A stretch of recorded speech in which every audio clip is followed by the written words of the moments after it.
Hey, What's up? How's it going? I'm good. How are you? How's LA?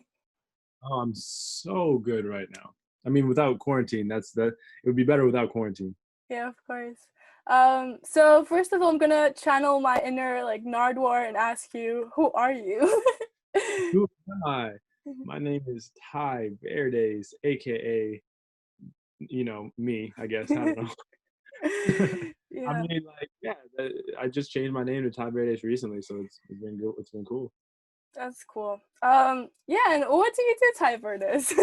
What do I do? I am a new artist in the music Mhm. industry. Yeah. Mhm. Well, thank you for taking the time to chat with me. I was so happy to stumble across you on TikTok, and I'm currently loving Stuck in the Middle. Congrats for getting over 300,000 streams on Spotify in just over a month. That's insane. Um, yeah, tell me a little bit more about the song. Like, what does it mean to you, and how did you make it? Wow.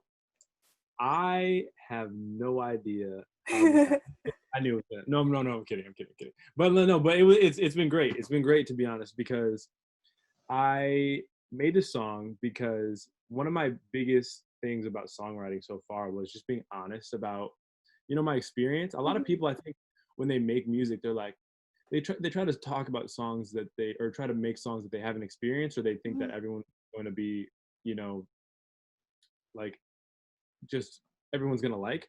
I didn't know if anyone was gonna like Sick in the Middle. I honestly threw it was a throwaway song to be honest. I threw it up just for Really? fun because I needed to have a song for my new artist name, right? Mhm. So I put it up there and I was like, all right, Stuck in the Middle.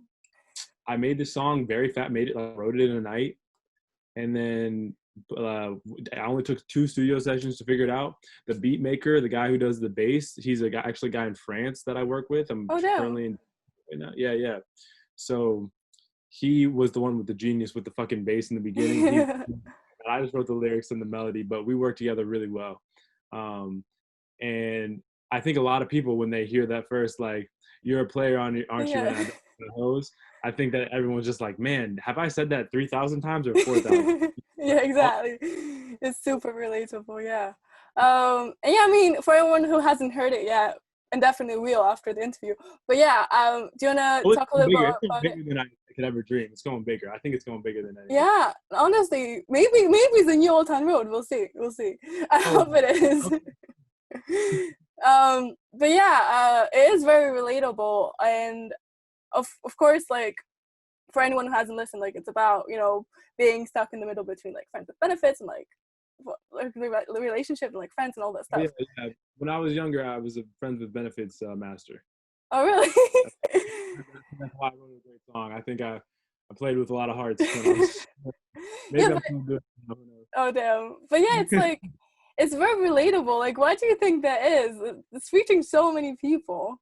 Why is it? I Why is mean, it the situation like that? Like, why are people so I think, bad? yeah, I know. I think it's just because, like, to be honest, I verbatim am just taking words that girls have said to me, and not even girls. Like maybe just like one conversation that I've had. Like the first verse is one conversation that I had. The second verse is another conversation I had, and then I just wrote like, "Yo, we're stuck in the middle right now." I think a lot of people, especially in the dating age right now, where Yeah, people, I think millennials are being like really forced into choosing whether they want to have this like big dream of creating something bigger than their parents did, and yeah. that's putting pressure on them to create something huge very fast, and they don't want to lock themselves down into the same relationship and like get distracted by a girl or a boy if they want to Hmm. be something better than their parents were because there's so much pressure right nowadays. Yeah. Yeah. No, of course. Yeah, that makes complete sense. Um, and I'm really glad like the song is getting the attention that it deserves on TikTok. How did you decide to like pursue that in like that specific platform? And how has it been so far? Like you're getting quite a big following already. Yeah, I mean, a lot of it is just because I was bored. Like I was Hmm. bored like TikTok because I had done some other like marketing Hmm. schemes.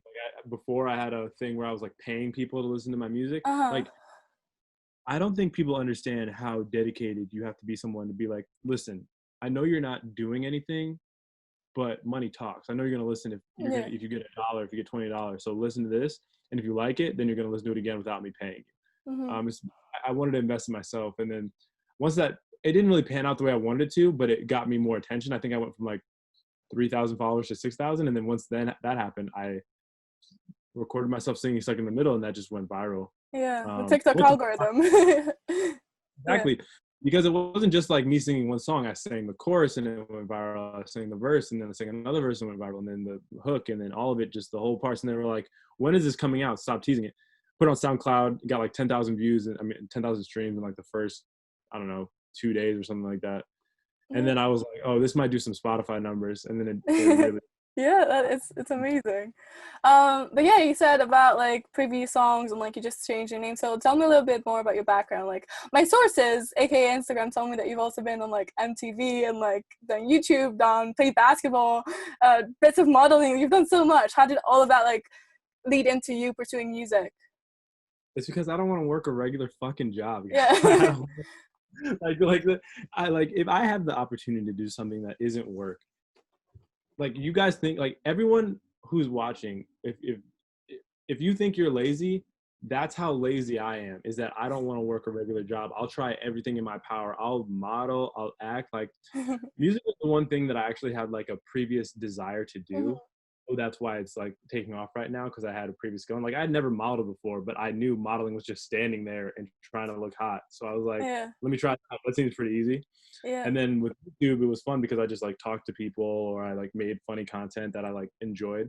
But singing was the thing that felt like the least work, that I enjoyed the product of the most. Like I couldn't really watch my own YouTube videos and be like, yeah, this is awesome. But I can listen to my own music in the car and I can fucking jam out. Yeah, So no, of course. that's part. You asked about my background though. My background was basically I dropped out of college first year. I went to Babson College in Boston. That's dope. And then okay. dropped out, moved to downtown LA. I always wanted to like make music, so I would, and like just I want to be a singer. I want to be a performer. So I'd go to America's Got Talent. I'd go to American Idol, and I'd try out. And for 3 years straight, I never even got to pass the first round.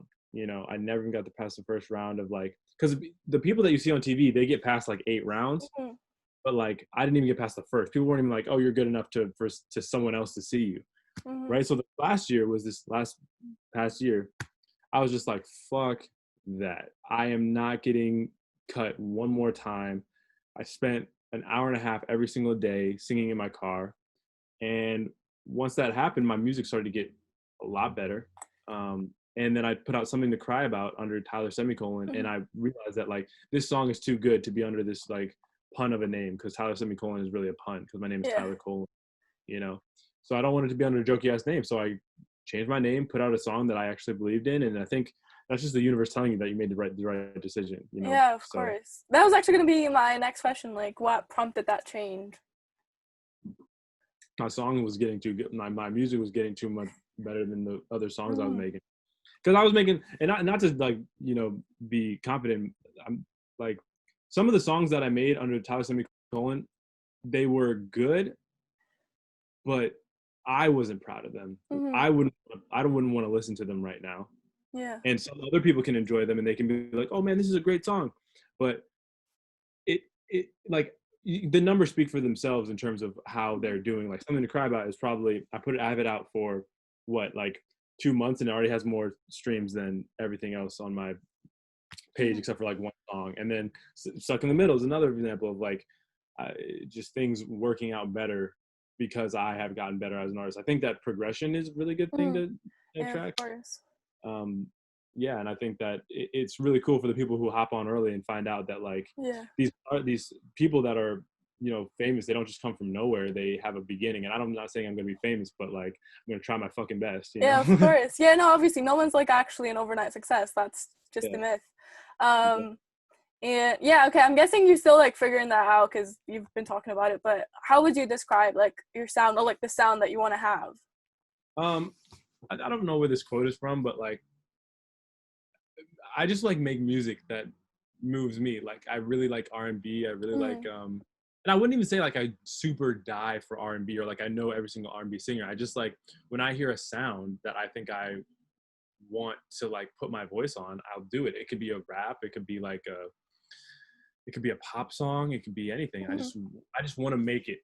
I want to make something and have it immortalized, which is part of my music, because that is always going to be there no matter what. No matter how old I get, it's like you know when you listen to a song and you got brought back to that time in your life that you Yeah, listened to it. exactly. Yeah.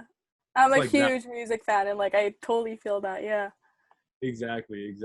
So that's what it's like for me, but like tenfold when I make the song, because I Mhm. can think about where I was exactly. It's like a crystal clear picture for me when I make Mhm. songs. Yeah. Oh, that's great. And I love the grooviness of like Stuck in the Middle. And you said you didn't write the bass, but being the UK scene, like personally, it reminds me of like UK indie, like Rex, Orange County, like the Cooks and that kind of stuff. Um, Yeah. People compare me like the yeah, Black Orange yeah, County. yeah. Um, who would you say are your musical influences? Mm. Dominic Fike, Brent Yes. Files. Um, and in terms of like, those are the people that I like are like my vocal idols that I like Mhm. really appreciate. But in terms of like who I think is like a genius, like Kanye West, Chance the Rapper, like early Chance the Rapper, like Acid Mhm. Rap Chance, that's my Yeah. Let's not talk about the last album. yeah, no comment on that one. But yeah, just those type of guys that are just like really pushing the boundaries. Like Yeah. Kanye West was singing before any other rapper was trying to sing. You know, like Yeah. he was really pushing the boundaries, and that's what made me want to be just like hop out of my shell and be like, if Kanye West can go on there and hum some shit, then I can go and make a song. Like Yeah. there's no difference. Yeah. Of course. And I saw on TikTok that you were asking like fans who they would like to see on the remix, and I've seen a lot of big names, and I totally agree with. Question is, who do you want on it? Okay, there's two camps. There's like my unrealistic shit, and Mm-hmm. then there's like my most realistic. If I get like a really big name, Mm-hmm. I wanted it to be like Lizzo because she's already on Yes. TikTok, Yeah. and I get her, and I want it to be a woman. A lot of people are like saying Post Malone needs to be on this. I think that's just because they really like Post Malone. Mm-hmm. But like I think the song would sound really good with like a woman's point of perspective Yeah. in the song, Definitely. and to be like he said this and that, blah blah blah. I don't know. I haven't written it, but I can tell that if I got a girl who was very popular that has been in that same situation, she would come Mm-hmm. up with some fire shit. Yeah. Lizzo for um one, and then another one would be like Kalani or SZA. Yeah. SZA. Oh my God. Yeah. She needs to get new music out. So definitely, definitely, can definitely see that. Exactly. Just to see like a really chill vibe from a Yeah. girl. I think that like women's R&B is really hot right now. So Yeah. I would suggest Carter Race. I don't know if you've heard of him. He's also quite big on TikTok, and I had him on this. I'm not. It's got to be a girl. I already told you. But I've heard Carter Race's stuff. He's fire. He's fire. Yeah, and he was in this like project as well. So yeah, you guys, I can link you up. He's also in LA, so maybe. I'm kidding. Yeah. Let's talk. But yeah, and talking about artists, who are you currently listening to? Like, got a quarantine playlist? Any albums you've been listening to a lot? When I listen to someone, I listen to someone. So like Dominic Fike. Yeah, Oh, this guy named Rit Momney. So good. haven't heard of him. I'll check him out. So good. Rit Momney is like he's kind of like like he's got to I don't want to say it, but he's got some Kanye West vibes. Okay, I'll check him out. Okay, and I'm sure you can make it happen with Lizzo or whoever you choose. Like, I'm 100% sure. But on a less positive note, I wanted to ask like how you're experiencing everything going on right now, from the pandemic to the Black Lives Matter protests and like all the horrible things that have been happening. I think that a lot of people want to feel happiness right now. Mm, And I don't think it's a lot of people's places um, to, try to fix everything at one time. I think mm, everything is a gradual fix. And I think that if you go out and try to yell at someone and say that this is how it should be, it's not really going to change anything. But mm, to spread joy and happiness through music will always be a good solution. And that's what definitely. I'm trying to do.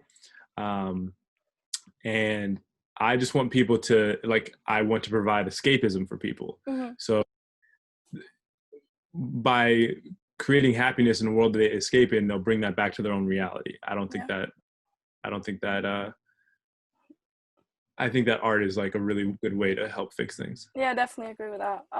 And like music has been the center of like the like civil rights movement and so many things like throughout history. So I feel like it's definitely like a big platform. Um, and I personally like still support the movement, and it may have taken like so many tragic things for that to happen, but I'm somewhat glad that it is getting the attention that it deserves. But yeah, when I started this interview project at the start of like the pandemic, it was a way to like showcase that creativity can truly like flourish during difficult Who else times. on here besides Carter? I want to hear. Oh, okay. Some of them are British. So it was Santino Lasaint. He's from London. Wait, who else? Oh, I had Blanks. That was insane. Wow. Yeah. It's been really cool. But yeah, the point is like to show how creativity can, you know, flourish, and you know, artists can make some really good stuff during, you know, times like these. So how has it affected you? Like how have you, you know, you're actually proof of it that, you know, it can actually happen. I'm fucking killing it. I don't know about everybody else, but if you're inside, you have nothing to do, write a song. Yeah. Like the fact that people aren't putting out their stuff right now, there's nothing else going on. Yeah. I don't know what the issue is. Yeah. I wouldn't be in this position right if quarantine had not have happened. I don't think I was stuck in the middle because guess what? My gym shut down. Usually I'm like a big workout nut. Because my gym shut down, had a bunch of extra time, so I was like, let me write music, put out music, figure out how I can like position myself to do music. Yeah. It was a very simple decision. It's definitely a great time to like reflect on yourself as an artist and like see what you can do. And you know, it kind of takes away the excuse that people have, like, oh, I don't have time to do this, don't have time to do that. So yeah, I feel like a lot of people exposed right now. They're like, oh yeah, I don't have time to figure out how to do music. Yeah, you do. Yeah, definitely. Yeah. Yeah, what's next for Tai Verdes then? What's your next big goal or plan? I'm hearing there might be a second song out soon. No? Yeah, so basically because Stuck in the Middle is moving so fast and so many people are getting onto it, like you see me smiling when I talk about it because I just have no idea how this happened to me. But yeah, it's still growing. I think last week it was like getting 20,000 plays a day, and now it's getting 30,000 plays a day. So that's like, dope. And I'm a numbers guy too, so I'm really, really interested to see if it keeps growing. There's no reason to put out another song. Yeah. Because it's going to distract from the momentum. If it does die down, if it does plateau, then, you know, expect the song immediately. Okay. But yeah, because I have like 4 unreleased tracks that I had ready for Tai Verdes. Yeah. But then because Stuck in the Middle got so big, it kind of like delayed all of them. I was gonna put them out like I had a schedule. I was like, okay, one every 2 weeks. But then now I guess I just wait until people get you know, Stuck in the Middle to 1 million plays or something like that. Yeah, no, that makes sense. And that's great marketing, I think. I'm so sure that, you know, in a few months you're gonna be huge. Like I have a great like ear for this. And, oh, you got an ear, is that what you're saying? Yeah. But yeah, honestly, thank you, and hope you have a great day. Before you go, what's your favorite style of music? I want to know what your favorite. I'm a big R&B fan, like huge R&B fan. Okay, and then indie stuff too, huh? And then you like the indie stuff too. Mostly R&B, but yeah, that was like when I was growing up. If you like R&B, my next song is here's what I'll say about my next song that I'm gonna drop. It is nothing like Stuck in the Middle. It is very different styles, and I think that's pertinent in my Tyler Semicolon stuff. Like everything is a little bit different. Yeah. But now I'm taking it to Tai Verdes. I'm just like turning everything on 11 and changing. So it's gonna be great. I'm really excited to see what people think about the next song because it's so different. Can you give out any clues? Like how different? Yeah, how different? I said it's just very R&B, very it's very. I think it's just sexy, man. When I was okay, I love that. I love to see that. Okay, great. Then I can't wait to hear it. And honestly, I wish you all the best with the song, and I'll keep sharing. Thank you for reaching out. Yeah, keep sharing it. I want to see how high I can go. Yeah, honestly. Yeah, have a great day, and yeah, hope to see you do great things soon. All right. It was good talking to you. You too. Bye.